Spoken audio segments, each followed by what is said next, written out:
Ever heard of a legend so powerful it made its enemies tremble? A machine so advanced it seemed invincible? Today, we're diving into the story of the Mitsubishi A6M, better known as the Zero.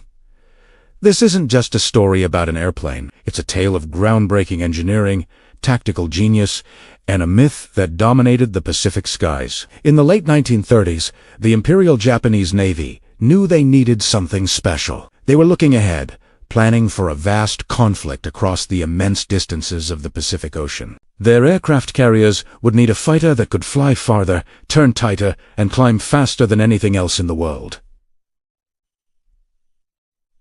The existing fighters just wouldn't cut it, so they issued a set of requirements that seemed impossible to meet. They wanted a fighter with the speed of a land-based interceptor, the agility of a light biplane, and a range that was simply unheard of for a carrier-based aircraft. Many manufacturers thought the demands were ridiculous, but one team, led by Jiro Horikoshi at Mitsubishi, took on the challenge. Horikoshi and his engineers were visionaries. They understood that to achieve the impossible, they had to rethink everything about aircraft design. Their guiding principle was radical, absolute, uncompromising weight reduction. Every single component was scrutinized. If a part could be made lighter without failing, this obsession with lightness led them to a new, top-secret aluminum alloy developed by Sumitomo Metal Industries. It was called Extra Super Durable. This material was lighter and stronger than standard aircraft aluminum, giving the Zero a crucial advantage. But they didn't stop there. The design philosophy was simplicity is key.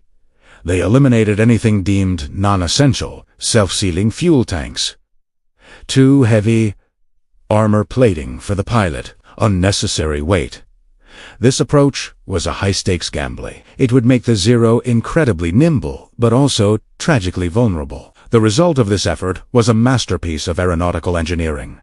The A6M Zero was sleek, elegant, and deadly. When it first took to the skies, its performance was breathtaking. It could outturn and outclimb almost any other fighter in the world. Its most astonishing feature was its range. Thanks to its lightweight frame and the ability to carry external drop tanks, the Zero could fly over 2,500 kilometers. This meant it could escort bombers on long-range missions, deep into enemy territory, and stay in the fight for extended periods, something Allied commanders thought was impossible for a fighter. When the world finally witnessed the Zero's capabilities, it was a profound shock. In 1940, over China, the first operational models of the Zero entered combat. They were pitted against Russian-made Polikarpov fighters flown by the Chinese Air Force. The results were devastating. In one famous engagement, a handful of Zeros reportedly shot down dozens of enemy planes without a single loss. The news was so one-sided that Allied observers were skeptical, dismissing the reports as Japanese propaganda. They couldn't believe a fighter with such performance could exist. This disbelief would have catastrophic consequences. Then came December 7, 1941. As part of the first wave attacking Pearl Harbor, Zeros swept across the Hawaiian sky, strafing airfields and escorting bombers. They quickly established air superiority, neutralizing American air power before it could even get off the ground. The myth of the Zero was born in fire and chaos. In the months that followed, the Zero's legend grew with every battle. From the Philippines to Malaya, Singapore, and the Dutch East Indies, the story was the same. Allied pilots, flying aircraft like the American P-40 Warhawk and the British Brewster Buffalo, found themselves completely outclassed. The Zero could turn on a dime, seemingly hanging in the air before pouncing on its prey. Experienced Allied pilots who tried to engage in a traditional dogfight, a turning battle, were almost always shot down. The psychological impact was immense. Allied pilots developed what became known as Zero fever. The plane seemed unstoppable, an ethereal ghost of the skies. Japanese pilots, many of them highly trained and experienced veterans from the war in China, racked up incredible kill counts. They became aces, national heroes, and their success further fueled the perception of the Zero's invincibility. The propaganda machines on both sides of the conflict amplified this. For Japan, the Zero was a symbol of their technological and spiritual superiority. For the Allies, it was a terrifying bogeyman that haunted their every mission. So, what made the Zero so dominant? It was a perfect storm of factors. First, the maneuverability. The Zero had a very low wing loading, meaning its large wings had to support a very light airframe. This allowed it to make incredibly tight turns. An Allied pilot might think he had a Zero in his sights, only for it to whip around and be on his tail in seconds.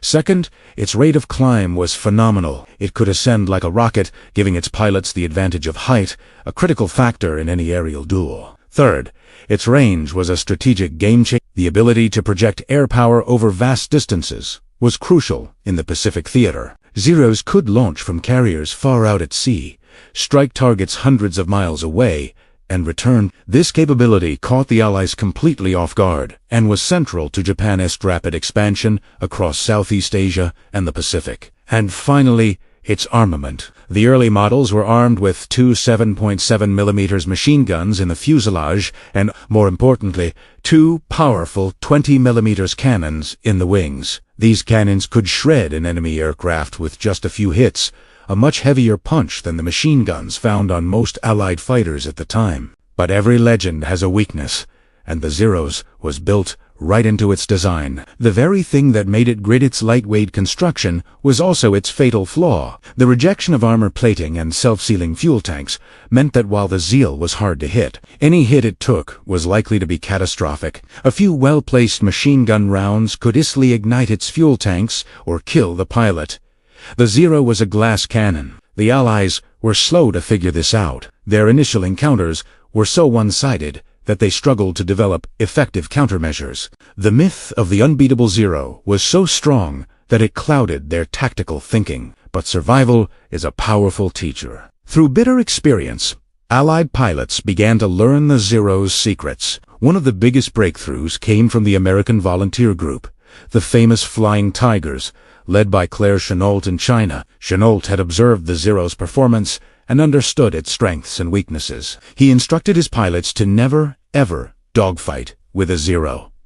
Instead, he developed tactics that played to the strengths of their own aircraft, the rugged P-40 Warhawk. The P-40 was heavier and less maneuverable, but it was also much tougher and could dive much faster than a Zero, Chennault's. Tactics were simple. Use your speed advantage. Make a high-speed diving pass, fire a burst, and then keep diving to get away. This boom and zoom tactic didn't allow the Zero pilot to use their superior turning ability. If you miss it, you didn't turn back to fight. You used your speed to escape, climb back up to a position of advantage, and try again. It was disciplined, patient fighting, and it started to level the playing field. A pivotal moment in cracking the Zero's code came in June 1942. During the attack on Dutch Harbor, in the Aleutian Islands, a Japanese Zero flown by Petty Officer Tadayoshi Kaga was damaged by ground fire. He tried to make an emergency landing on Akutan Island, but the plane flipped over in the soft ground, and Koga was killed. The plane itself, however, was almost perfectly intact.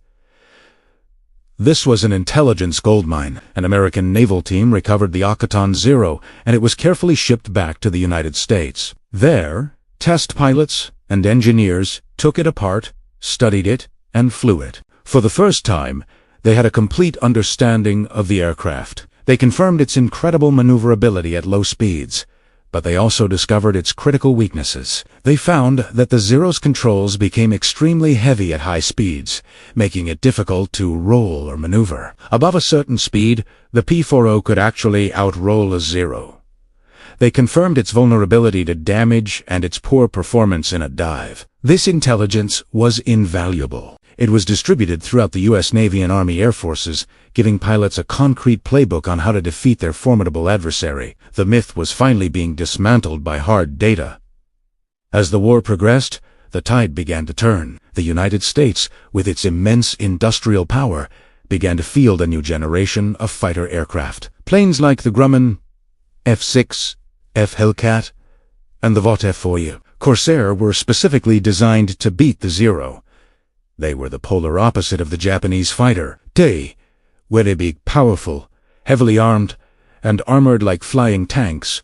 They couldn't outturn a Zero, but they didn't need to. They were faster, could outclimb and outdive it, and could absorb an incredible amount of damage and keep flying. The new American doctrine, combined with these superior aircraft, was devastating. Navy pilots used a tactic called the thatch weave, where two friendly fighters would fly in formation, weaving back and forth. If a Zero got on the tail of one, the other could turn and get a perfect shot at the enemy. It was a brilliant piece of cooperative tactics that nullified the Zero's individual superiority. The balance of power in the Pacific skies shifted dramatically.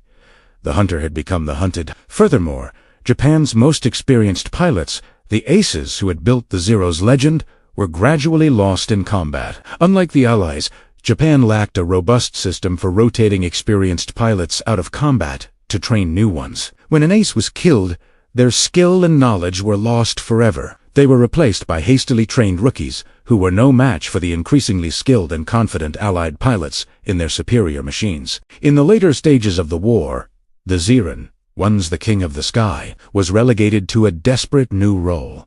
The kamikaze, stripped down and loaded with explosives. The very plane that was once a symbol of Japan's technological prowess became a guided missile of last resort. It was a tragic end for a legendary aircraft. The story of the Zero is a powerful lesson. It shows how a brilliant design, when matched with superior tactics and experienced pilots, can achieve seemingly impossible dominance. But it also shows that no weapon remains invincible forever. The Zero's early success was a product of a specific set of circumstances. A revolutionary design, tactical surprise, and a lack of effective opposition. As those circumstances changed, as the enemy adapted and new technology emerged, its dominance faded. Today, the Mitsubishi M0 stands as one of the most iconic aircraft of World War II. It was a marvel of engineering, a fearsome weapon, and a symbol of a nation's ambition. Its story is a dramatic arc from unbeatable champion to tragic victim. A reminder of the relentless pace of innovation and adaptation in times of conflict. The ghost of the Pacific, the invincible Zero, was ultimately a myth. But for a terrifying period in history, it was a myth that was all too real for those who had to face it. Ever wondered how one single aircraft could dominate the skies so completely? For a time, the Mitsubishi M0 was the undisputed king of the Pacific theater. But its secret wasn't some magical super engine or futuristic weapon. Instead, it was a radical, almost reckless, design philosophy that gave it an edge no one saw coming. Today, we're diving deep into the story of the Zero and how its unique strengths were also its greatest weaknesses. When the Zero first appeared in combat over China in 1940, it was a complete shock. Allied pilots flying what they thought were top-of-the-line planes found themselves utterly outmatched. The Zero could climb faster, turn tighter, and fly farther than anything they had.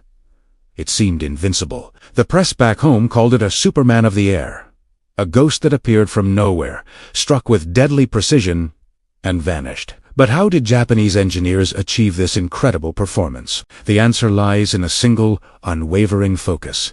Prioritize agility and range above all else. Think about it like a lightweight boxer versus a heavyweight. The heavyweight has the power and can take a punch, but the lightweight is fast, nimble, and can dance around their opponent, landing quick jabs and tiring them out.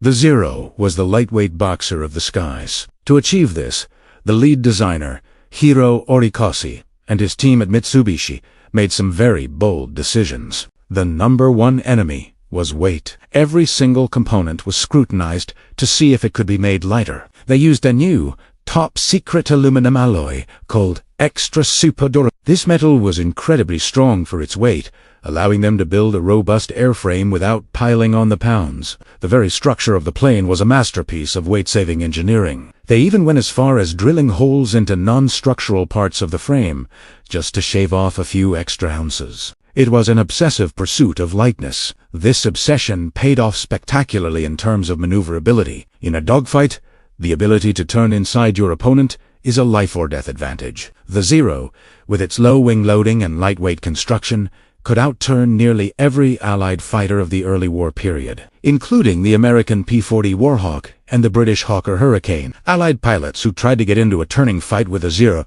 were almost always making a fatal mistake. The Zero could whip around, get on their tail, and open fire before they even knew what was happening. This gave Zero pilots immense confidence in close-quarters combat. The other key priority was range. The Pacific is a vast ocean, and Japan needed a fighter that could escort its bombers on long-range missions and project power far from its carriers or island bases. To achieve this, the Zero was designed to carry a massive amount of fuel for its size. And here's where the design philosophy gets really interesting. Instead of heavy, complex internal fuel tanks, the Zero used simple, lightweight tanks, including a clever droppable belly tank for extra-long missions. This, combined with its efficient engine and aerodynamic design, gave the Zero a staggering operational range of over 1,600 miles. It could fly for hours, far longer than its opponents expected, allowing for surprise attacks on distant targets. So, you have this incredible fighter, light as a feather, agile as a hawk, and with the endurance of a marathon runner. It seemed perfect. But here's the catch, the dark side of that design philosophy. To achieve that incredible performance, Horikoshi and his team had to sacrifice something crucial: protection. The Zero had virtually no armor plating to protect the pilot. A few well-placed machine gun rounds could easily penetrate the cockpit.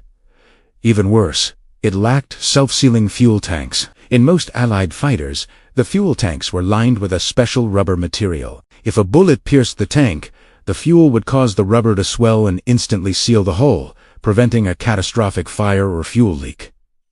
The Zero had nothing like this. Its fuel tanks were just thin metal containers. A single incendiary round hitting a fuel tank would almost certainly turn the entire aircraft into a raging inferno. In the early days of the war, this didn't seem to matter as much. The Zero was so superior in performance that few Allied pilots could even get a clean shot at one. The Zero pilots were often highly experienced veterans, and they used their plane's agility to its fullest, avoiding damage and dominating their less experienced adversaries. They ruled the skies from Pearl Harbor through the early campaigns in the Philippines and the Dutch East Indies. The myth of the invincible Zero grew with every victory.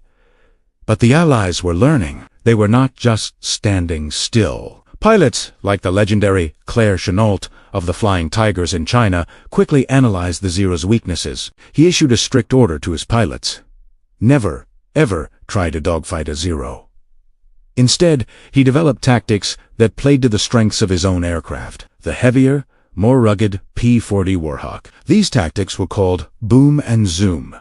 An American pilot would use their plane's superior diving speed and weight to dive on a Zero from a higher altitude, firing a quick burst of their powerful .50 caliber machine guns, and then use their momentum to climb away, getting out of range before the Zero could turn and retaliate. If the first pass missed, they wouldn't turn back for a dogfight. They would climb, reposition, and dive again. It was a disciplined, patient style of fighting that negated the Zero's turning advantage and exploited its fatal lack of protection. One good hit was often all it took. As the war progressed, this tactical shift, combined with the arrival of new, more powerful American fighters, began to turn the tide. Aircraft like the Grumman F-6, F Hellcat, and the Vought F-4U Corsair were designed specifically to beat the Zero. They were faster, could outclimb and outdive the Zero, were heavily armed, and, most importantly, were built like flying tanks. They had armor for the pilot and self-sealing fuel tanks. A Hellcat pilot could take a surprising amount of punishment and still fly home. A Zero pilot could not. Suddenly, the tables were turned. The Zero, which had once been the hunter, was now the hunter. Its lightweight construction, once its greatest asset, was now a deadly liability. While it could still be a dangerous opponent in the hands of a skilled pilot, the overwhelming numbers and superior survivability of the new Allied aircraft were undeniable. Japan also struggled to replace its experienced pilots who were lost in the early years, while the United States was training thousands of new pilots. The story of the Zero is a fascinating case study in engineering trade-offs. It shows how a single-minded design philosophy can lead to incredible short-term success, but also sow the seeds of its own eventual downfall. The Zero wasn't a bad plane. For its time, it was a work of genius. It was an aircraft perfectly tailored for a specific strategy, A swift, decisive war where its offensive capabilities would win the day before its defensive weaknesses became a problem. But war is rarely so simple. It's a brutal process of adaptation and even the Zero's initial dominance forced the Allies to innovate, to develop new planes and new tactics to counter it. In the end, the robust, well-protected, and powerfully armed American fighters, backed by a massive industrial base, proved to be the superior, long-term solution. The elegant, lightweight Zero, a masterpiece of offensive design, ultimately couldn't withstand the heavy blows of a protracted war of attrition. Its legacy is a powerful reminder that in aircraft design, as in so many things, there's no such thing as a perfect solution, only a series of complex and consequential trade-offs. In the vast, blue skies of the Pacific during World War II, one aircraft became a symbol of aerial supremacy, a ghost that haunted Allied pilots. This was the Mitsubishi A6M, better known as the Zero. When it first appeared, it was untouchable. With its astonishing agility and incredible range, the Zero could outmaneuver and outlast anything the Allies threw at it. For the pilots flying it, the Zero was an extension of their own will, a masterpiece of engineering that danced through the clouds, seemingly invincible. For a time, it dominated the heavens, earning a fearsome reputation that spread like wildfire. But every legend has an untold story, a hidden weakness. The very thing that made the Zero so brilliant, so utterly dominant in the early days of the war, would ultimately become its Achilles heel. This is the story of how the Zero's greatest strength became its most fatal flaw. To truly understand the Zero, we need to go back to the 1930s. The Imperial Japanese Navy issued a challenging set of requirements for its next-generation carrier-based fighter. They wanted a plane with the speed of a land-based interceptor, the agility of a dedicated dogfighter, and a range previously unheard of for a fighter aircraft, allowing it to escort bombers on long-range missions deep into enemy territory. This was a monumental task. To meet these demands, Chief Designer Jiro Horikoshi and his team at Mitsubishi had to think outside the box. They embarked on a revolutionary design philosophy centered on one single principle: radical weight reduction. Every single component of the aircraft was scrutinized. If it wasn't absolutely essential for flight or combat, it was either removed or made lighter. This obsession with lightness led to some groundbreaking innovations. The Zero was one of the first aircraft to be constructed almost entirely from a new top-secret aluminum alloy called Extra Super Duralumin. This material was lighter and stronger than the standard aluminum used at the time, allowing for a robust airframe that weighed significantly less. But Horikoshi didn't stop there. His team went to extreme lengths, drilling holes into the internal frame of the aircraft, a technique called fluting to shave off every possible gram without compromising structural integrity. They removed anything deemed non-essential, including heavy armor plating for the pilot and self-sealing fuel tanks, which were becoming standard in Western aircraft designs. The result was a fighter that weighed just over 1,600 kilograms when empty. To put that in perspective, its main American contemporary, the Grumman F-4F Wildcat, weighed over 2,600 kilograms. This massive weight difference gave the Zero an incredible power-to-weight ratio and extremely low wing loading, and the performance was simply breathtaking. The Zero could climb like a rocket, turn on a dime, and stay in the air for hours longer than its adversaries. Early in the war, Allied pilots in their heavier, more rugged planes were simply outclassed. They couldn't turn with it, they couldn't climb with it, and they couldn't run from it. The Zero was a dogfighting nightmare. Its two 7.7mm machine guns and two powerful 20mm cannons gave it a formidable punch, capable of shredding enemy aircraft with a short, accurate burst. This combination of maneuverability, range, and firepower cemented the Zero's legendary status in the opening months of the Pacific War. It was the perfect offensive weapon, built for a strategy of swift, decisive strikes. Reflecting Japan's own military doctrine at the time, the design was a triumph of engineering, a perfect execution of a specific philosophy. However, this very philosophy would become the Zero's most dangerous weakness. By sacrificing durability, the Zero became extremely vulnerable to enemy fire. A single well-placed burst could ignite its unprotected fuel tanks or incapacitate the pilot who sat with no armor protection. As the war progressed, this flaw would prove fatal once the Allies adapted their tactics and technology. American pilots,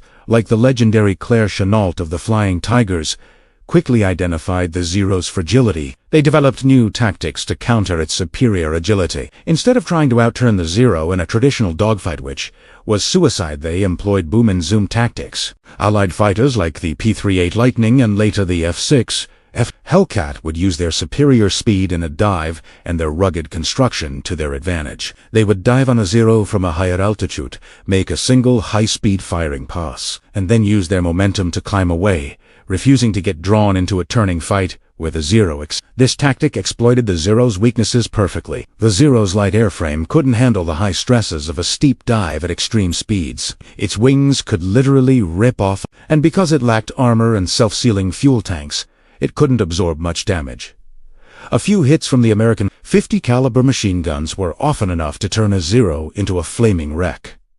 The tide began to turn. While the Zero was a master of finesse, it was fighting a new kind of war, a war of attrition and brute force. As newer, more powerful Allied aircraft entered the theater, the Zero's advantages began to evaporate. The F-6F Hellcat, for example, was designed specifically to beat the Zero. It was faster, could outdive it, was heavily armed, and was built like a tank. A Hellcat pilot could make a mistake, take some hits and still fly home. A Zero pilot often didn't get that second chance. The industrial might of the United States also played a crucial role. America was producing aircraft at an astonishing rate, replacing its losses and constantly introducing improved models. Japan, on the other hand, struggled to keep up. Its industrial base was smaller, and the resources were scarce. Furthermore, Japan's pilot training program couldn't replace its experienced aces as quickly as they were being lost. Every time a veteran Zero pilot was shot down, years of invaluable combat experience were lost forever. The Allies, with their more robust training pipeline, could afford to lose pilots and planes and still come back stronger. The very design that made the Zero a perfect tool for a skilled samurai pilot also meant that when that pilot was lost, the loss was catastrophic. By 1944, the skies over the Pacific were a very different place. The Zero was no longer the apex predator. It was now hunted by swarms of more advanced, more powerful, and more durable Allied fighters. While later versions of the Zero attempted to address its shortcomings with added armor and more powerful engines, these changes came at a cost. They added weight, which in turn reduced the legendary agility that had defined the aircraft. The attempts to make it more durable compromised the very essence of what made it a Zero in the first place. It became a jack of all trades, but a master of none. The once feared fighter was relegated to desperate roles, including the tragic kamikaze attacks, where its lack of durability was no longer a concern. Its design, once a symbol of brilliant innovation, was now a liability. The story of the Zero is a powerful lesson in engineering and military strategy. It teaches us that there is no such thing as a perfect weapon. Every design is a series of compromises, a balance of strengths and weaknesses. The Zero was optimized for a specific type of combat, a specific moment in time. Its designers made a deliberate choice. They traded armor and ruggedness for unparalleled performance. In the beginning, that trade-off paid off handsomely, creating one of the most iconic and effective fighters of its era. But as the nature of the war changed, as tactics evolved and new technologies emerged, that same trade-off became its undoing. The Ghost of the Pacific was ultimately grounded not just by enemy guns, but by the unyielding logic of warfare, where adaptation and resilience often triumph over initial brilliance. The legend of the Zero serves as a timeless reminder that in the relentless calculus of war, the very qualities that create a champion can also sow the seeds of its own downfall. In the early days of the Pacific War, one aircraft dominated the skies, casting a long shadow of fear over Allied pilots: the Mitsubishi A6M, better known as the Zero. It was a phantom, an almost mythical machine that seemed untouchable. It could outturn and outclimb anything the Allies threw at it. Pilots reported engaging Zeros, only to find them vanishing in a blur of motion, reappearing moments later on their tail. For months, the Zero was an enigma, a puzzle wrapped in duralumin, and the key to solving it seemed just out of reach. How do you fight an enemy you don't understand? That was the million-dollar question haunting Allied command. The answer, as it turned out, wouldn't be found in a lab or on a drawing board. It would be found crashed on a remote, fog-shrouded island in the middle of nowhere. This is the story of how a single mistake, a single stroke of bad luck for one Japanese pilot, turned the tide of the entire air war in the Pacific. Before we get to that fateful crash, let's set the stage. When the Zero first appeared over China in 1940, it was a revolution. It was lighter, more agile, and had a longer range than any other fighter in the world. Its design was a masterpiece of engineering, prioritizing performance above all else. Legendary Japanese designer Jiro Horikoshi and his team at Mitsubishi achieved this by using a new top secret aluminum alloy and ruthlessly cutting weight. Everything that wasn't essential for flight or fighting was left out. This included heavy armor plating for the pilot and self-sealing fuel tanks. This design philosophy created a fighter that was a dream to fly offensively, but had a glass jaw. Early Allied intelligence reports were scattered and often contradictory. Some dismissed the Zero's performance as exaggerated pilot tailies. Others believed Japan was incapable of producing such an advanced aircraft. But the pilots who faced it knew the truth. They were being outclassed, and they were desperate for a way to fight back. The attack on Pearl Harbor on December 7, 1941, was a brutal awakening. The Zeros swarmed the skies over Hawaii, brushing aside the American P-40 Warhawks and P-36 Hawks. In the Philippines, the story was the same. General Claire Chennault, leader of the famed Flying Tigers in China, had already warned the U.S. military about the Zero's incredible capabilities, but his reports were largely ignored. He had developed early tactics to counter it. Never get into a turning dogfight with a Zero. Use your own plane's strengths, like superior diving speed and rugged construction. He advised a boom and zoom tactic.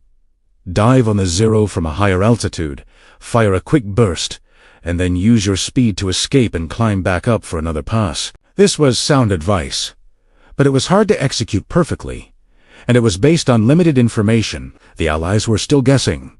They didn't know the Zero's precise weaknesses. They didn't know its top speed limitations, its roll rate at different speeds, or how its engine performed at high altitudes. They needed more than just pilot reports. They needed to get their hands on a Zero.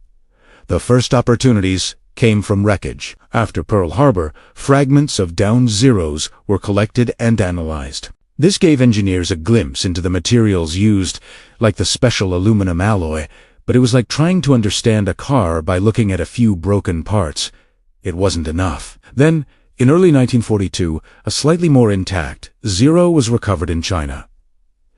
It had been damaged in combat and forced to land. While it provided more clues, it was still far from a complete, flyable aircraft. The Allies were learning, piece by piece, but the process was slow. They discovered the lack of armor and the unprotected fuel tanks, confirming the Zero was fragile. But they still couldn't answer the most critical questions about its flight performance. To do that, they needed to fly one.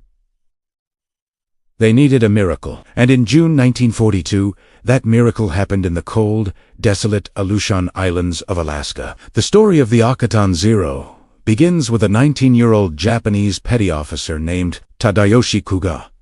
He was flying from the carrier Ryuryu as part of a diversionary raid on Dutch Harbor, timed to coincide with the main Japanese attack on Midway Island. During the raid, Koga's Zero was hit by ground fire. The bullets weren't catastrophic, but they severed his oil line.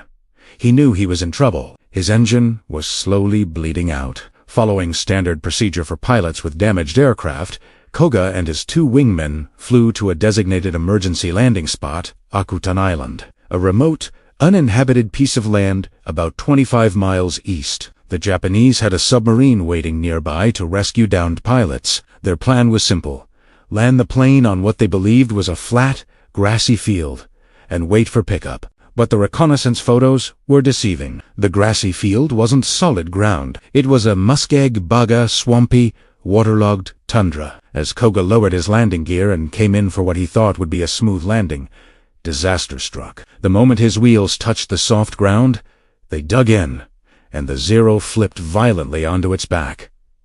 The impact was brutal. While the aircraft itself was surprisingly intact, the crash instantly killed Petty Officer Koga.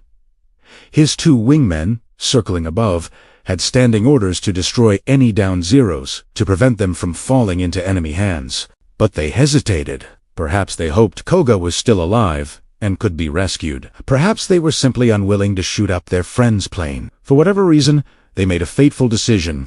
They left the Zero upside down but nearly pristine in the Alaskan bog and flew back to their carrier. For a month, the secret of Akutan Island lay hidden beneath the Aleutian fog. The Japanese believed the plane was lost to the sea, and the Americans had no idea it was even there. A month later, on July 10, 1942, a U.S. Navy patrol plane was flying a routine survey mission over Oak. The pilot, Lieutenant William Thies, spotted something unusual on the ground. He circled back and saw the unmistakable red circle, the Hinomaru, on the wings of an upside-down plane. He marked the position and reported his discovery. The Navy immediately knew the significance of the find.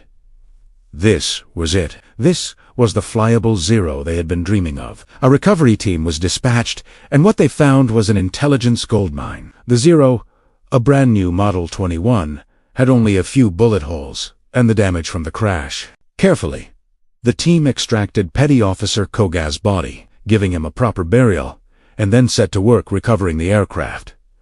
It was a painstaking process. The plane had to be carefully disassembled in the muddy bog and transported by barge back to Dutch Harbor, and then to San Diego. In San Diego, the Zero was meticulously reassembled. Engineers and test pilots descended on the aircraft, poring over every rivet, every wire, every control surface. They were finally seeing the complete picture. They confirmed the lightweight construction and the complete lack of pilot armor. They noted the simple but effective design of the cockpit and controls. But the real revelations came when they got it in the air. Lieutenant Commander Eddie Sanders, a skilled test pilot, was given the historic task of flying the captured Zero. On September 20th, the Akutan Zero, now painted with U.S. markings, took to the skies over California. For the next few months, Sanders and his team put the aircraft through its paces, flying it in mock combat against every major fighter in the U.S. arsenal, including the P-38 Lightning, the P-40 Warhawk, the F-4F Wildcat, and the new F-6F Hellcat, which was then in development. The tests revealed everything. The Zero's strengths were confirmed. Its phenomenal rate of climb and its tight turning radius at low speeds were unmatched. But more importantly, its weaknesses were laid bare. The test pilots discovered that the Zero's controls became incredibly heavy at high speeds, over 230 miles per hour. This made it sluggish and difficult to roll. While a Wildcat couldn't outturn a Zero, it could outroll it, especially to the right. The Zero's float-type carburetor also had a flaw. In a steep dive or negative G maneuver, the engine would sputter or cut out completely. This meant a Zero couldn't follow an American plane into a sudden, aggressive dive. Finally, the tests confirmed its fragility. A short burst from the .50 caliber machine guns found on American fighters could easily shred the Zero's unarmored wings and fuselage, often causing the unprotected fuel tanks to ignite spectacularly. This intelligence was a game-changer. It was immediately compiled into a tactical manual and distributed to every pilot in the Pacific. The myth of the invincible Zero was shattered. Pilots were now armed, not just with planes, but with knowledge. The rules of engagement were The advice was clear and simple. Do not dogfight the Zero. Do not try to follow it in a climb. Instead, use your speed and altitude advantage. Dive on it, fire, and keep diving to escape. If a Zero is on your tail, roll right and dive away. The Zero's engine will quit, and its slow roll rate will prevent it from following. These tactics, combined with the arrival of superior new American fighters like the F-6F Hellcat and the F-4U Corsair planes, that were designed with the Zero's weaknesses in mind, completely turned the tables. American pilots, once the hunted, became the hunters. The kill ratios shifted dramatically in their favor. The capture of the Akutan Zero is considered by many historians to be one of the greatest intelligence coups of the war, a single event that saved countless lives and helped secure Allied victory in the Pacific. That one small mistake on a foggy Alaskan island had monumental consequences. In the early days of the Pacific War, one aircraft struck fear into the hearts of Allied pilots, the Mitsubishi A6M0. It was a phantom in the skies, a master of In 1942, for every Zero shot down, it claimed nearly 6 Allied planes. This formidable fighter dominated the Pacific, its agility and range seeming almost unbeatable. But the tide of war is ever-changing, and the United States Navy was about to unveil a legend of its own. An aircraft designed not just to fight the Zero, but to utterly dominate it. This is the story of the Grumman F-6F Hellcat, the Zero's worst nightmare. When the Zero first appeared, it was a shock. It could outturn and outclimb almost anything the Allies could put in the air. American pilots quickly learned that getting into a turning fight with a Zero was a death sentence. The early war F-4F Wildcat, while rugged, was often outmatched. The Navy needed a new fighter, and they needed it fast. The engineers at Grumman, already famous for their tough ironworks aircraft, took on the challenge. They studied captured Zeros, analyzing their strengths and, more importantly, their weaknesses. The Zero's incredible performance came at a cost. To be so light and agile, it sacrificed armor and self-sealing fuel tanks. A few well-placed shots could turn a Zero into a fireball. This was the key. The American strategy couldn't be to outturn to Zero, but to outlast it, to overpower it. The answer wasn't a more agile fighter. It was a tougher one. And so, in 1943, the Grumman F-6F Hellcat roared into service. From the moment you saw it, you knew this was a different kind of beast. It was bigger, bulkier, and looked mean. This wasn't a nimble dancer. This was a heavyweight boxer. The Hellcat was built around a philosophy of survival. It had a cockpit wrapped in armor plating, protecting the pilot. It had self-sealing fuel tanks that could absorb hits without erupting in flames. The entire airframe was incredibly strong, able to withstand damage that would have torn a Zero apart. Powering this beast was the massive Pratt & Whitney R2800 double wasp engine, a 2,000 horsepower radial engine that gave the Hellcat incredible speed and climbing ability. While it couldn't turn as tightly as a Zero, it didn't need to. The Hellcat brought a new set of rules to the fight. American pilots were trained in tactics that played to the Hellcat's strengths, like the Thatch Weave, a defensive maneuver where two friendly fighters would weave back and forth, covering each other's tails. But the real game-changer was the boom and zoom tactic. A Hellcat pilot would use their superior engine power to climb high above a formation of Zeros. Then, they would dive down at incredible speed, guns blazing. The Hellcat was armed with 6 50 caliber machine guns, a wall of lead that could shred an unarmored Zero in seconds. After the attack run, the Hellcat pilot would use their speed and momentum to climb back up to safety, reset, and do it all over again. The Zero, slower in a dive and with a weaker engine, couldn't keep up. It was like a shark attacking a school of fish. The results were staggering. The Hellcat completely turned the tables in the Pacific Air War. Navy and Marine pilots flying the F-6F achieved an incredible kill-to-loss ratio of 19-1 against Japanese aircraft. In just 2 years of service, Hellcats were credited with shooting down over 5,000 enemy planes, more than any other Allied naval aircraft. It was an astonishing feat, a testament to brilliant design and effective tactics. One of the most famous encounters was the Great Marianas Turkey Shoot during the Battle of the Philippine Sea in June 1944. In this single engagement, American naval aviators, flying mostly Hellcats, decimated the Japanese naval air forces. Hundreds of Japanese planes were shot down with minimal American losses. The battle effectively broke the back of Japanese naval aviation, and the Hellcat was the star of the show. The Hellcat wasn't just a Zero killer, though it was a versatile workhorse. It served as a fighter bomber, carrying bombs and rockets to attack ground targets and enemy shipping. Its rugged construction made it perfect for the harsh conditions of carrier operations, taking off and landing on the pitching decks of aircraft carriers in the middle of the ocean. The pilots loved it. It was stable, forgiving, and most importantly, it brought them home. Many pilots survived encounters that would have been fatal in any other aircraft, thanks to the Hellcat's legendary toughness. Comparing the two aircraft side by side reveals their different philosophies. The Zero was a samurai's sword, elegant, sharp, and deadly in the hands of a master, but fragile. The Hellcat was a sledgehammer, brutal, powerful, and designed to crush its opposition. It didn't win by being graceful. It won by being overwhelmingly strong. The introduction of the Hellcat marked a fundamental shift in air combat. It proved that survivability and firepower could be just as important, if not more so, than pure maneuverability. Grumman had built an aircraft that not only matched its rival, but was specifically designed to exploit its weaknesses. It was a calculated, engineering-driven solution to a tactical problem, and it worked flawlessly. The legacy of the Hellcat is immense. It was the aircraft that won air superiority for the Allies in the Pacific, paving the way for the island-hopping campaign that would ultimately lead to victory. It saved countless Allied lives and established a new standard for naval fighter design. Even today, the Grumman F-6F Hellcat is remembered as one of the greatest fighter planes of all time, the ultimate predator that tamed the fearsome Zero. It was the right plane at the right time, a true war winner. You know, for the first couple of years of the Pacific War, the Mitsubishi A6M0 was a ghost, a phantom that haunted the skies. Allied pilots whispered its name with a mix of fear and respect.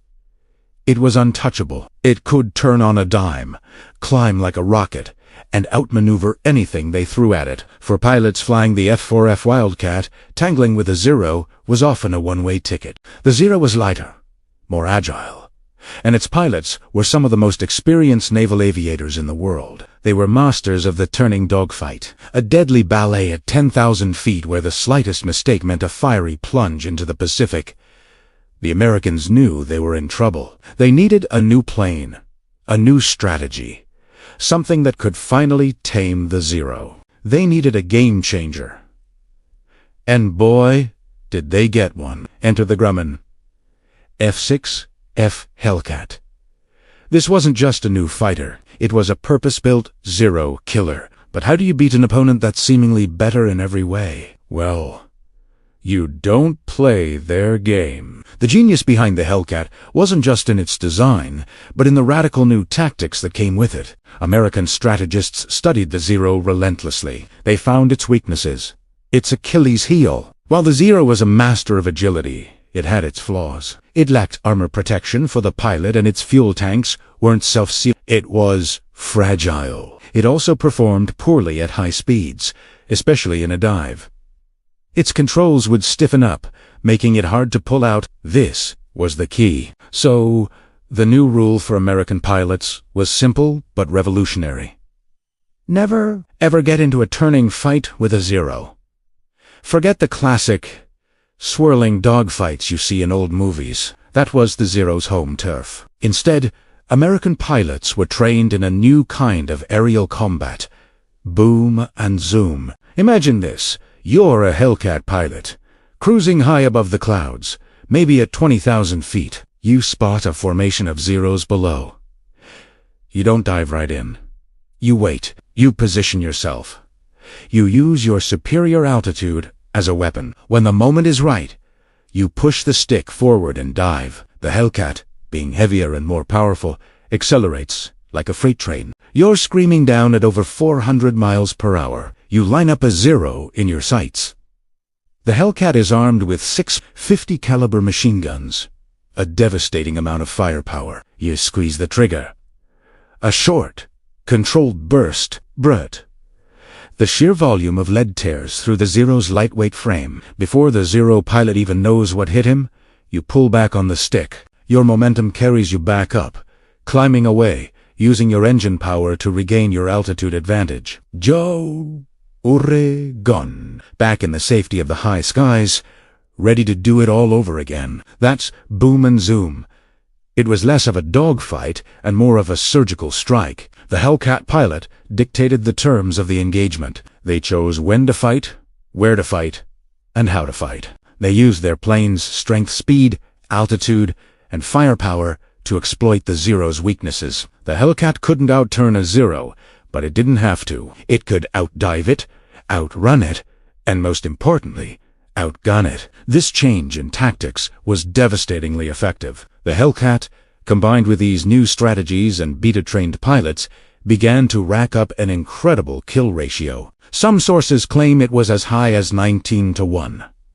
The skies over the Pacific were changing. The legendary Marianas Turkey Shoot in 1944 is a perfect example. U.S. Navy pilots, mostly flying decimated the Japanese naval air forces, shooting down hundreds of planes with minimal losses. It was a complete and utter rout. But it wasn't just about the plane. It was about the philosophy behind it. The Americans learned a crucial lesson. You don't have to be better at everything to win. You just have to be better where it counts. The Hellcat was tougher, too. It was built like a tank, with armor plating and self-sealing fuel tanks. A Hellcat could take a beating and still bring its pilot home. A Zero often disintegrated after just a few hits. This gave American pilots a huge psychological advantage. They knew their plane could protect them, allowing them to be more aggressive and take calculated risks. This tactical evolution wasn't just a matter of classroom lectures. Pilots practiced these maneuvers relentlessly. They flew against captured Zeros to understand their enemy firsthand. They learned discipline. It took incredible restraint for a hotshot fighter pilot to see an enemy and not immediately turn to engage. They had to fight their instincts and stick to the plan. That discipline is what won the air war in the Pacific. So, the next time you hear about the F-6F Hellcat, remember it's not just a story about a great airplane, it's a story about ingenuity, adaptation, and the power of changing the rules of the game. It's about how American pilots and engineers looked at an unbeatable opponent and said, "We're not going to play your game, we're going to make you play ours." The Hellcat wasn't just a Zero killer. It was the symbol of a strategic masterpiece that turned the tide of the war in the air. The ghost of the Pacific had finally met its match. What if I told you that one of the deadliest fighter planes of World War II was designed based on direct feedback from pilots who fought its main rival? It's a fascinating story of engineering, strategy, and adaptation. Today, we're diving deep into the legendary rivalry between the American F-6F Hellcat and the Japanese A-6M Zero, a clash that defined the air war in the Pacific. In the early days of the Pacific War, the Mitsubishi A-6M Zero was the undisputed king of the skies. It was a marvel of aviation engineering, incredibly lightweight and astonishingly maneuverable.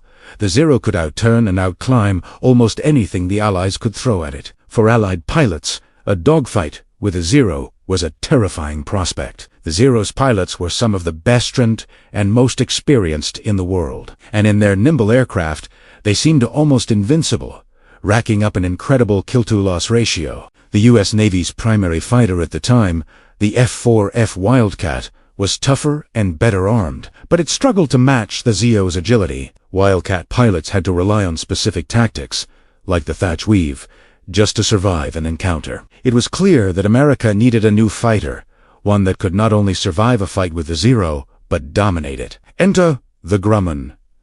F-6F Grumman, already famous for its rugged and reliable naval aircraft, took on the challenge. What makes the Hellcat's story so unique is how it was developed. Grumman engineers didn't just sit in a lab and crunch numbers. They traveled to Pearl Harbor and spoke directly with veteran pilots who had faced the Zero.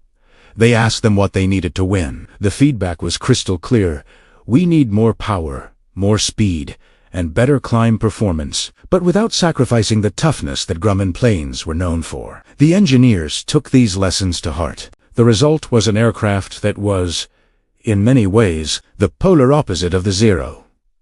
The Hellcat was big, heavy, and brutally powerful. It was powered by a massive Pratt & Whitney R2-800 double wasp engine, a 2,000 horsepower beast that gave the Hellcat a significant advantage in speed, especially at higher altitudes, and a phenomenal rate of climb. This engine was the heart of the Hellcat, allowing it to dictate the terms of an engagement. Instead of trying to outturn the nimble Zero, which was a losing game, Hellcat pilots were taught to use their superior power. They would use boom and zoom tactics, diving down on a Zero from above, unleashing a devastating burst of fire, and then using their horsepower to climb away, rocketing back to an altitude where the Zero couldn't follow. And oh, that firepower!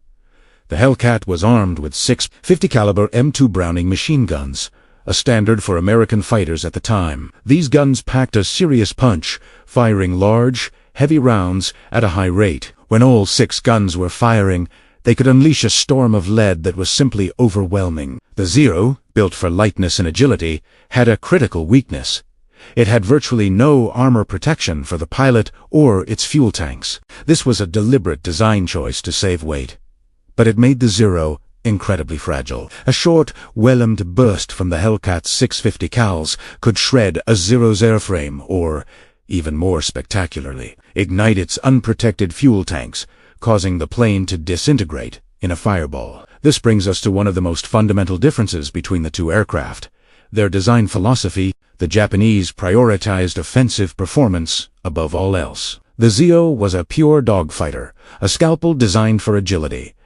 But this came at a huge cost. The lack of armor and self-sealing fuel tanks meant that any damage could be fatal. In contrast, the Hellcat was built like a flying tank. Grumman followed the American philosophy of prioritizing pilot survivability. The Hellcat had a heavily armored cockpit, bullet-resistant glass, and self-sealing fuel tanks that could absorb hits and prevent catastrophic fires. This ruggedness was a game-changer. A Hellcat pilot could take a surprising amount of punishment, limp back to their carrier, and live to fight another day. The plane might be full of holes, but the pilot would be safe. This was a luxury the Japanese Zero pilots simply did not have. For them, a single mistake or a lucky shot from an opponent often meant a one-way trip. This difference had a massive impact on the war. While Japan was losing its irreplaceable, highly experienced veteran pilots, the U.S. Navy was preserving its own. A rookie American pilot in a Hellcat had a much better chance of surviving his first few combat missions, gaining valuable experience, and becoming a veteran himself. This created a cycle where the skill gap between the two sides grew wider and wider as the war progressed. The Hellcat was so forgiving and so effective that it quickly turned the tide of the air war. The Hellcat's combat debut came in August 1943, and its impact was immediate and dramatic. In the skies over the Pacific, the tables had turned. Hellcat pilots began racking up victories at an astonishing rate. The aircraft became known as the Ace Maker because it was so effective that many pilots achieved the status of ace, meaning they had shot down 5 or more enemy aircraft. By the end of the war, the F-6F Hellcat was credited with destroying over 5,200 enemy aircraft, more than any other Allied naval aircraft. Its official kill-to-loss ratio was an incredible 19-to-1. For every Hellcat lost in combat, 19 enemy planes were shot down. This is one of the most lopsided victory margins in the history of aerial warfare. One of the most famous encounters was the Great Marianas Turkey Shoot during the Battle of the Philippine Sea in June 1944. In this single battle, U.S. Navy pilots, flying mostly decimated the Japanese naval air forces, shooting down hundreds of Japanese planes with minimal losses. It was a stunning demonstration of the Hellcat's superiority and the effectiveness of American pilot training and tactics. The battle effectively shattered Japanese naval air power for the remainder of the war.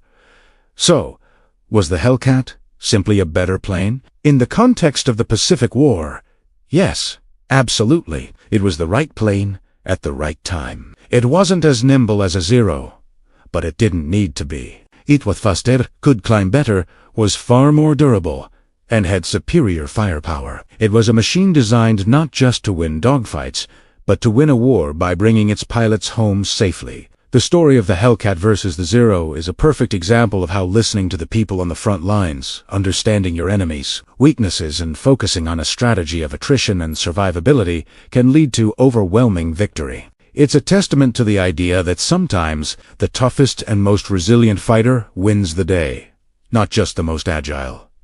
The legacy of the F-6F Hellcat is undeniable. It was the workhorse of the U.S. Navy in the Pacific, an aircraft that gave its pilots the confidence and the tools they needed to face a once-feared enemy and emerge victorious. It may not have been as graceful as the Zero, but its rugged, powerful, and survivable design proved to be the key to ruling the skies. By the time 1944 rolled around, the once mighty Japanese Zero was a shadow of its former self. The industrial powerhouse of the United States had not only caught up, but had surged ahead, producing new generations of fighter aircraft that were superior in almost every way. Pilots who had once feared the Zero's agility now faced it with confidence.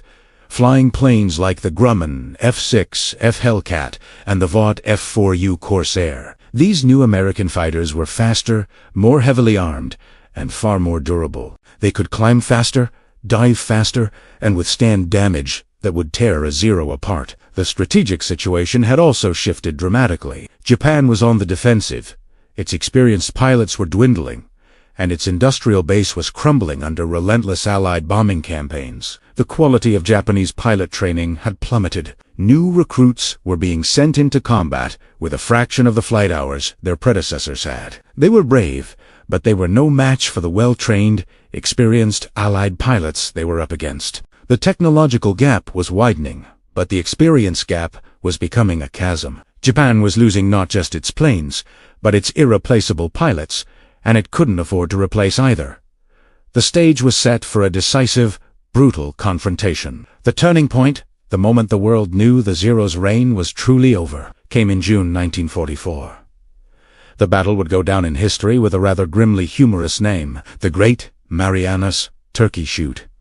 Officially known as the Battle of the Philippine Sea, this was one of the largest carrier-versus-carrier battles in naval history. The Japanese Navy, desperate to halt the American advance across the Pacific, committed a massive fleet, including 9 aircraft carriers, in a bold plan to ambush and destroy the U.S. Fifth Fleet. It was a high-stakes gamble, one that Japan believed could turn the tide of the war. The Japanese plan, called Operation Ago, was ambitious. It relied on the supposedly longer range of their carrier aircraft to strike the American fleet from a distance, outside the range of U.S. carrier planes. They would shuttle bomb, landing and refueling on island bases like Guam and Rota after their attack, then hitting the American ships again, on their way back to their carriers. It was a complex plan that required perfect timing, coordination, and a degree of luck. The Japanese commanders were confident. They had a large number of aircraft, and they still believed in the prowess of their pilots and their Zero fighters. They were about to learn a terrible lesson. The Americans, however, were not sailing into a trap.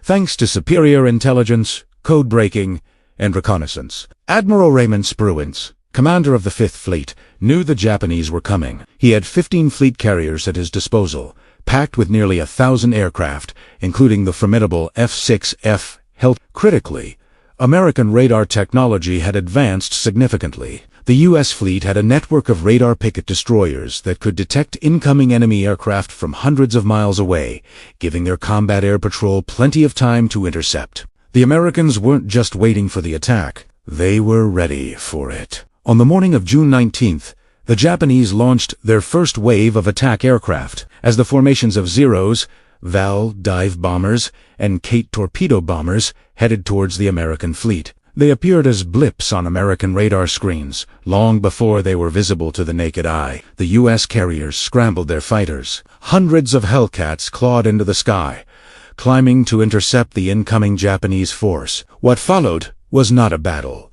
It was a slaughter. The Hellcat pilots, many of them veterans of numerous dogfights, tore into the Japanese formations with a vengeance. The Hellcat was everything the Zero was not. It was a brute, heavily armored, and armed with 6 .50 caliber machine guns that could shred a lightly built Zero in a single burst. While the Zero could still outturn a Hellcat at low speeds, the American pilots had learned their lesson. They refused to get into turning fights. Instead, they used their superior speed and horsepower to dictate the terms of the engagement. They would dive on the Zeros from above, make a high-speed firing pass, and then use their momentum to climb away, repositioning for another attack. This tactic, known as boom and zoom, was devastatingly effective. The Japanese pilots, many of them inexperienced, were completely over. Their formations were broken, and the sky turned into a chaotic free-fall. Hellcats hunted Zeros, picking them off one by one. One American pilot famously radioed back,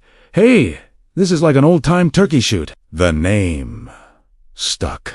The Zeros, once the hunters, were now the hunted. Their lightweight construction, which had given them such incredible maneuverability, now proved to be their fatal flaw. A short burst from a Hellcat S-guns was often enough to cause a Zero to disintegrate in a ball of flame. The Japanese launched 4 major raids that day, and each one met the same fate. The first wave of 69 aircraft was met by over 100 only 27 returned. The second wave, the largest with 128 planes, was also decimated. The American fighters, guided by their shipboard fighter directors using radar, formed a wall of lead that few Japanese planes could penetrate. The few that did manage to break through the fighter screen were met with a terrifying barrage of anti-aircraft fire from the fleet. The proximity fuse, a secret weapon that used a tiny radar to detonate shells near their target, made DICE anti-aircraft fire incredibly lethal. By the end of the first day, the results were staggering. The Japanese had lost over 300 aircraft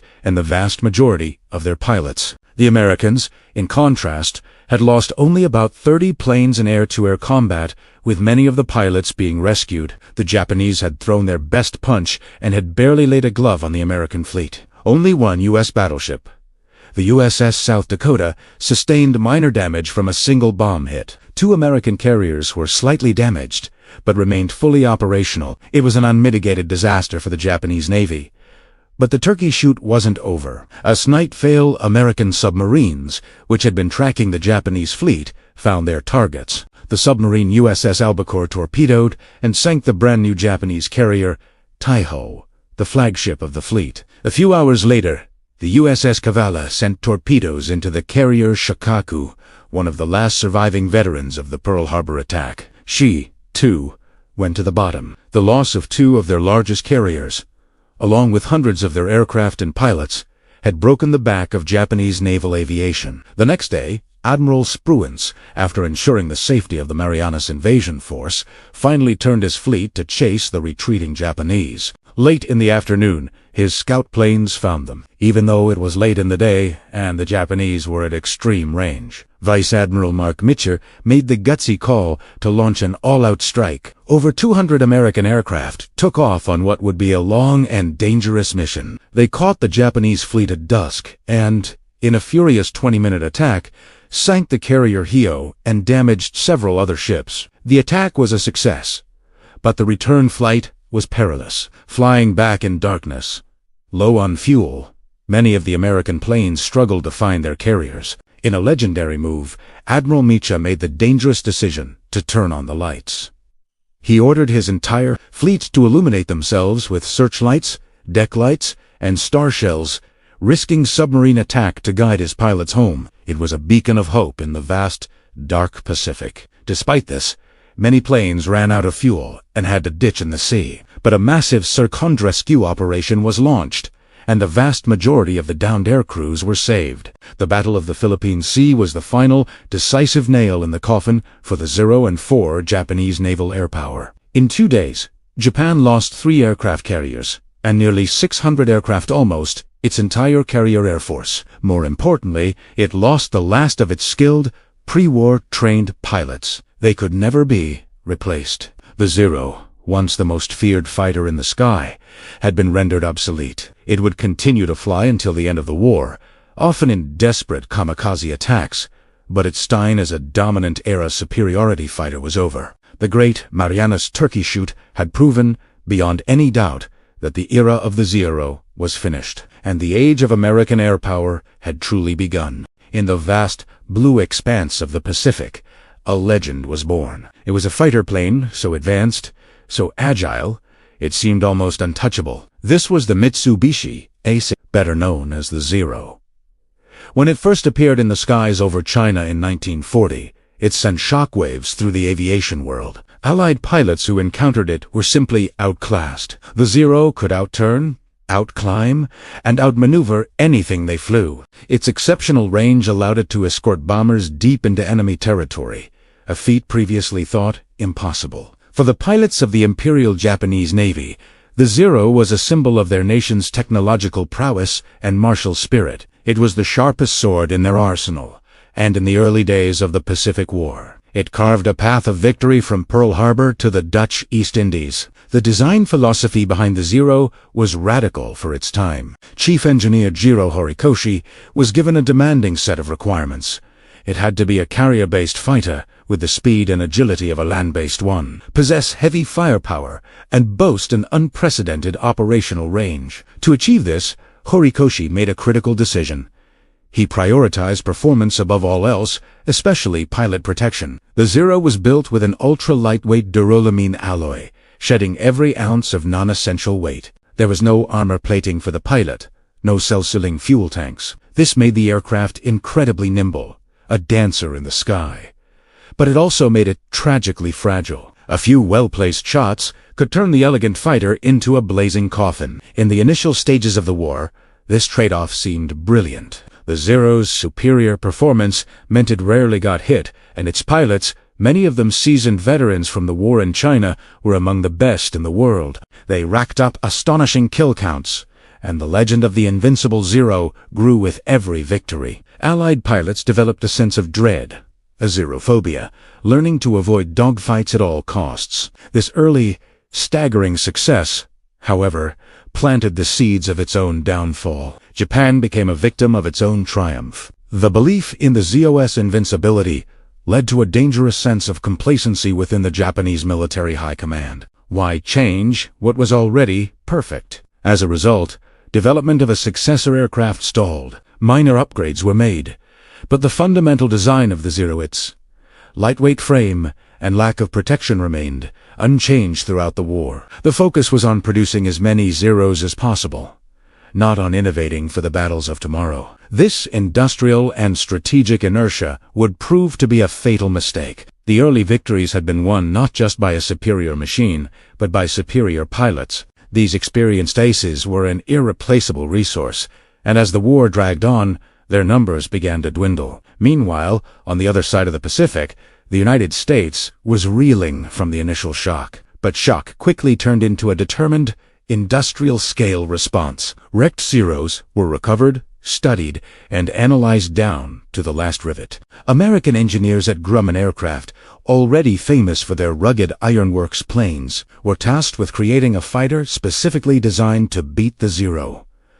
They learned its strengths, its phenomenal turning ability at low speeds, and its weaknesses, its fragility, its poor performance at high speeds, and its tendency to roll uncontrollably to the left in a steep dive. The result of this intense research and development was the F-6F Hellcat. The Hellcat was everything the Zero was not. It was big, heavy, and brutally powerful. It was packed with armor, had self-sealing fuel tanks, and could take an incredible amount of punishment and still bring its pilot home. It couldn't outturn a Zero, so American pilots were trained not to try. Instead, they developed new tactics. The Thatch Weave, invented by naval aviator John Thatch, allowed two or more friendly fighters to work together to counter the Zero's turning advantage. American pilots were instructed to use their superior engine power and high-speed performance. They hold Uzi Bomanzum tactics, diving on a Zero from above, making a single high-speed firing pass,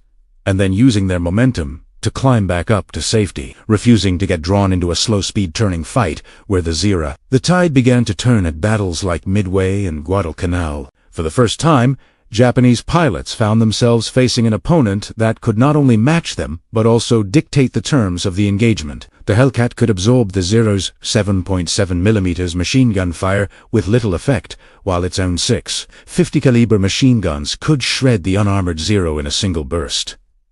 As the war progressed, the gap widened dramatically. The United States industrial might went into overdrive. Factories churned out Hellcats, Corsairs, and Lightnings by the tens of thousands. More importantly, the U.S. Navy established a massive and highly effective pilot training program. New pilots arrived in the Pacific with hundreds of hours of flight time, well-versed in the latest tactics for defeating the Zero. Japan, in stark contrast, was struggling. Its industrial base was a fraction of the size of America's and was being relentlessly bombed. Critical resources, especially high-octane aviation fuel, became desperately scarce. This fuel shortage had a devastating impact on training. New Japanese pilots were rushed to the front lines with barely enough flight hours to take off and land, let alone master the complexities of aerial combat. They were lambs being sent to the slaughter. The once feared Zero, still largely the same aircraft from 1940, was now hopelessly outclassed. It was facing newer,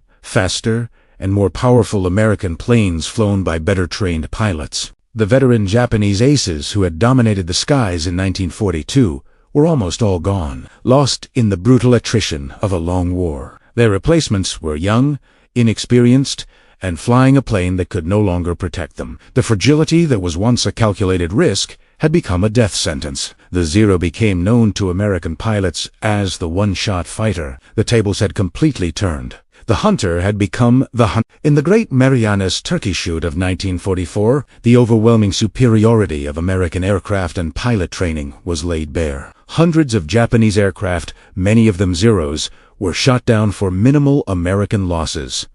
It was a massacre. In the final, desperate year of the war, the Zero found a grim new purpose. Stripped of its landing gear and packed with explosives, the once proud symbol of Japanese air power was turned into a kamikaze plane. Young pilots, with little hope of survival in a conventional dogfight, were asked to make the ultimate sacrifice, flying their Zeros on one-way missions into the heart of the American fleet. It was a tragic and horrifying end for a machine that had begun its life as the undisputed king of the skies. The story of the Zero is a powerful lesson. It's a tale of brilliant innovation followed by fatal stagnation. It shows how early success can breed an overconfidence that blinds you to the changing reality of the battlefield, while the Zero remained a beautiful, static snapshot of 1940 aviation genius. Its opponents continuously learned, adapted, and evolved, the very qualities that made the Zero a world beater at the start of the war. Its extreme lightweight design and lack of protection became its Achilles heel. It serves as a timeless reminder that, in technology, as in war, there is no final victory. The race to innovate never ends, and standing still is the surest way to be left behind. Ever heard of a plane so legendary? It was considered invincible, a symbol of an empire's might, a ghost in the sky that brought seasoned pilots to their knees. That was the Mitsubishi A6M, better known as the Zero. In the early days of World War II in the Pacific, the Zero wasn't just a fighter plane. It was a phenomenon. Its agility, range, and firepower were so far beyond what the Allies had. It created a myth of Japanese air superiority that seemed unbreakable. For pilots facing it, the Zero was a nightmare. It could outturn and outclimb almost anything thrown at it, dancing through the sky with a deadly grace.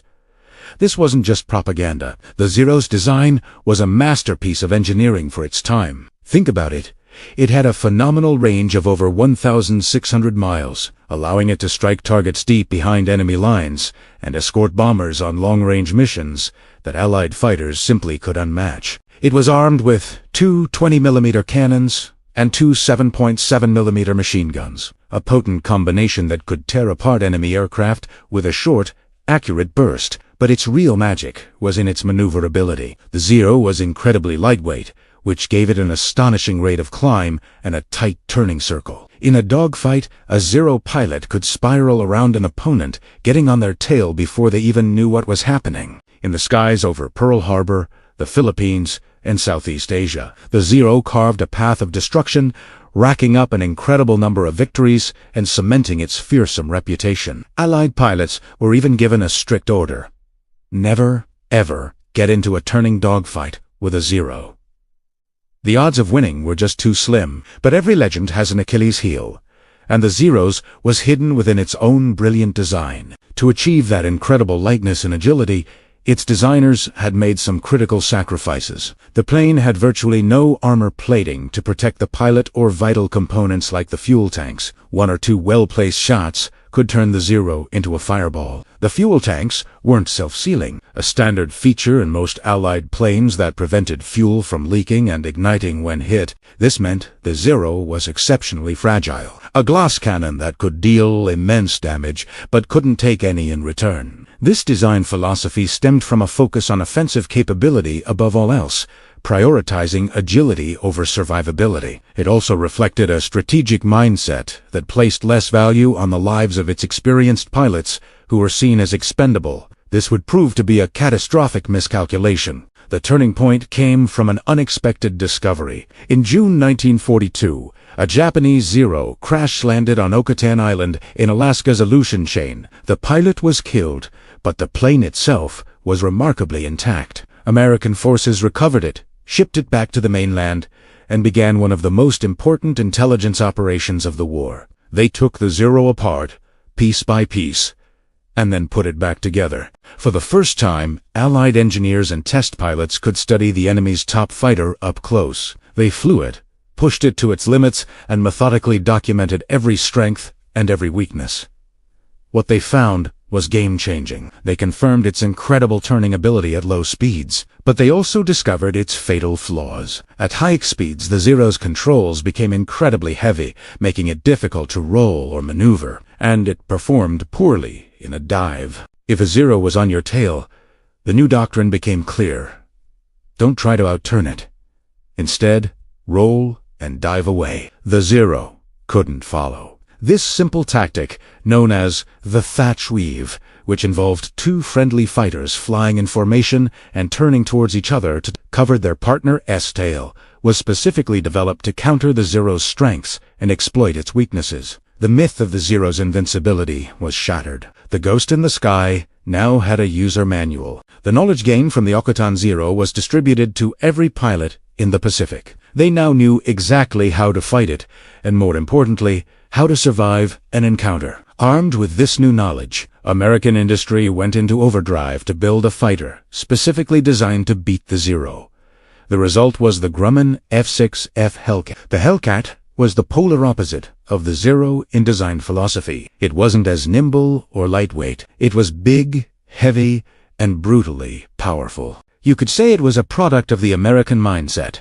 Build it tough, build it strong, and give it overwhelming power. The Hellcat was powered by a massive 2,000 horsepower Pratt & Whitney engine, giving it superior speed, especially at higher altitudes and a fantastic rate of climb. Unlike the Zero, the Hellcat was built like a flying tank. It had extensive armor plating around the cockpit and vital engine components. It had self-sealing fuel tanks and a bulletproof windscreen. A pilot inside a Hellcat could absorb an astonishing amount of damage and still fly home. Its 6.5 Okalaba machine guns provided a devastating wall of firepower that could shred through the Zero's unarmored frame. The strategy was simple. Hit hard and fast. Hellcat pilots were trained to use their plane's superior speed and altitude advantage. They would boom and zoom, diving on Zeros from above, unleashing a torrent of fire, and then using their momentum to climb back up to safety, leaving the less powerful Zeros unable to follow. They refused to engage in the low-speed turning battles, where the Zero excelled. It was a clash of titans, a battle of philosophies, the agile, fragile samurai versus the heavily armed, armored knight, and in the brutal calculus of air combat, the knight began to win, decisively. The statistics tell the story. The Hellcat entered service in mid-1943, and its impact was immediate and devastating. In the great air battles of 1944, like the Great Marianas Turkey Shoot, Hellcats decimated the ranks of Japanese naval aviation, while Japan struggled to replace its fragile Zeros and, more importantly, its highly skilled pilots. The United States was mass-producing Hellcats and training thousands of new pilots to fly them. The industrial might of America was simply overwhelming. For every plane Japan lost, the U.S. could build 10 more. For every veteran pilot Japan lost, a new American pilot, well-trained in flying a superior aircraft, was ready to take their place. By the end of the war, the F-6F Hellcat was credited with over 5,000 aerial victories, more than any other U.S. Navy aircraft. Its kill ratio against Japanese fighters was an astounding 19-to-1. 19 enemy planes shot down for every one. Hellcats lost in air-to-air combat. This incredible success wasn't just about a better plane, it was about a better strategy. It was about adaptability. The United States learned from its early defeats, studied its enemy, and engineered a solution. Japan, on the other hand, held on to its initial design for too long. The Zero's fatal flaw wasn't its brilliant engineering, but its inability to evolve. While newer, more powerful versions were eventually developed, they came too late and in too few numbers to change the course of the war. In the end, it was adaptability, industrial power, and a strategy that valued the pilot as much as the plane that brought an end to Japanese air dominance in the Pacific. The story of the Zero and the Hellcat is a timeless lesson in conflict. The one who learns and adapts the fastest is the one who ultimately prevails.